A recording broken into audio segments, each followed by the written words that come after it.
Bonjour à vous, chers et choisis de Jésus. Aujourd'hui, nous méditerons ensemble le message numéro 79 du premier volume. Et Jésus m'a posé une grande question. Peut-être qu'il veut vous la poser à vous aussi, ce matin. Pourquoi prends-tu sur tes épaules un problème qui est le mien?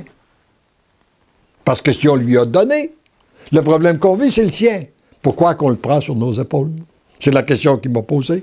Et pour nous aider à bien accueillir cette question et bien la comprendre, nous allons réciter la prière de Charles de Foucault, prière d'abandon.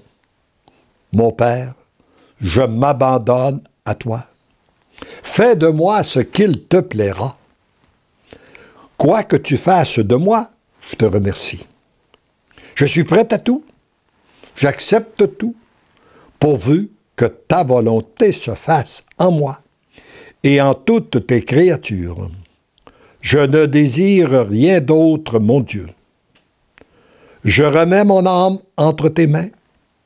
Je te la donne, mon Dieu, avec tout l'amour de mon cœur, parce que je t'aime.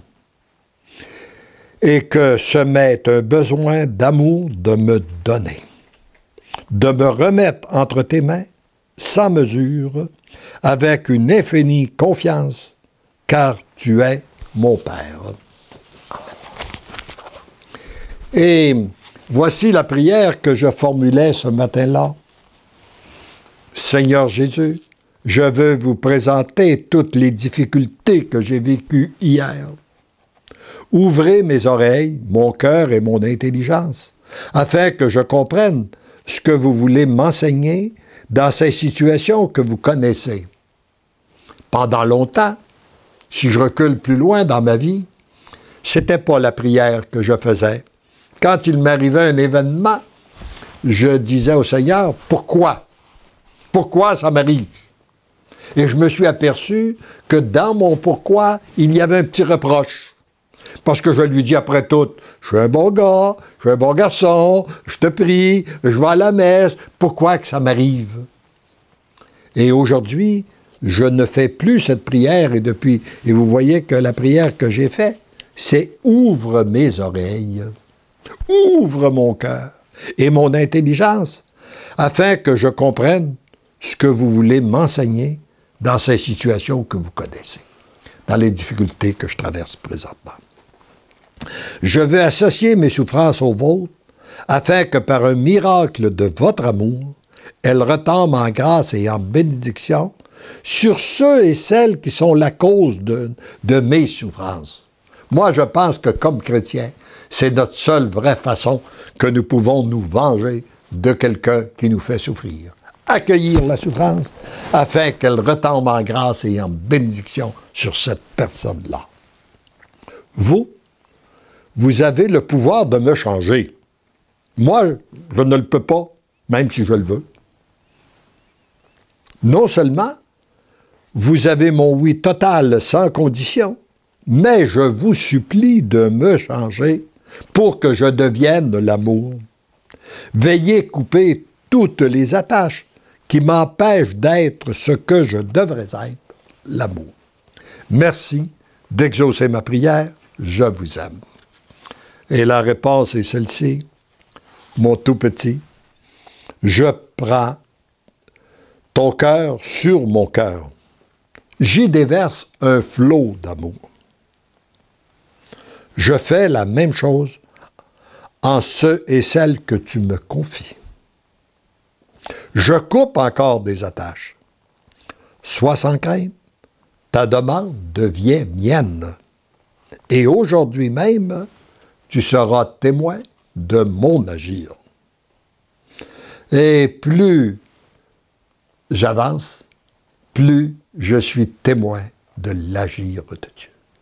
Et je considère que c'est une grâce extraordinaire qu'il me fait jour après jour d'être témoin de son agir.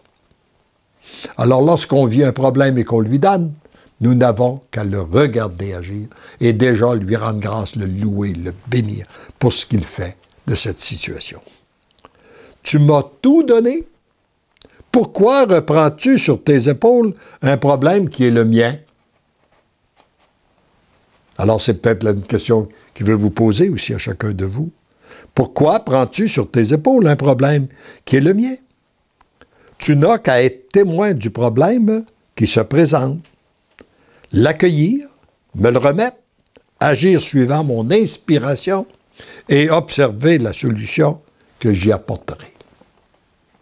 Dans la tempête, lorsque je paraissais dormir dans la barque, il a été difficile à mes apôtres de me faire confiance. Et cette expérience de barque de Jésus dans la barque a marqué ma vie, moi, pendant plusieurs années. Je me rappelle, dans les années 60, alors que nous avons vécu un grand déclin, c'était le début du déclin de notre foi, du grand mouvement d'apostasie que nous vivons encore au Québec. Et j'étais avec un de mes amis, où on avait fait de l'Action catholique ensemble, un dimanche après-midi, et nous parlions de qu'est-ce qui se passait. Et c'était très noir. On avait des prêtres qui avaient abandonné leur sacerdoce, des religieuses qui avaient sorti de communauté, et j'avais même un ami dans la semaine qui nous avait donné des cours de préparation au mariage, qui était engagé dans la foi et qui m'avait dit, « Mais quoi, Léandre, t'as pas évolué, toi, t'as pas de maîtresse. » Mais je me disais, où on s'en va avec ce monde-là? Et là, c'était très, très noir. Et mon ami me dit, si on s'inquiète, c'est parce qu'on n'a pas la foi. Ben, j'ai dit non. Si on s'inquiète, c'est parce que les gens perdent la foi. C'est ça notre inquiétude actuellement. Non, non, non. Il dit, si on s'inquiète, c'est parce qu'on n'a pas la foi. Ben, j'ai dit, explique-moi, je comprends pas. Toi, tu as fait de la théologie, moi pas.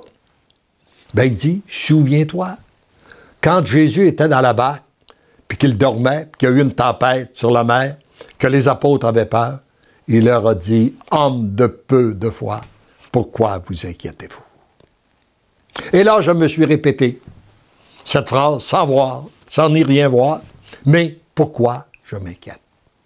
Et tout à coup, j'ai vu apparaître, on m'a dit, mais il y a des gens qui se réunissent dans des maisons pour prier. Ah, mais j'ai dit, c'est pas tout perdu. C'était le début du renouveau charismatique. Et depuis ce temps-là, je vois beaucoup de renouveau qui est fait par l'Esprit, par le Seigneur. Alors, homme de peu de foi, pourquoi nous inquiétons-nous? Alors, et là, il ajoute, il est de même pour toi dans ce que tu vis présentement. Parfois, il est difficile, comme ça a été difficile pour les apôtres. Accueille mon amour. Fais-moi confiance. Tu seras témoin de ma puissance. Je t'enveloppe de mon manteau comme je t'aime. Et ce que je découvre de plus en plus, pour être témoin de la toute-puissance de Dieu, je dois reconnaître mon impuissance. Et c'est à travers notre impuissance que nous sommes témoins de sa toute-puissance.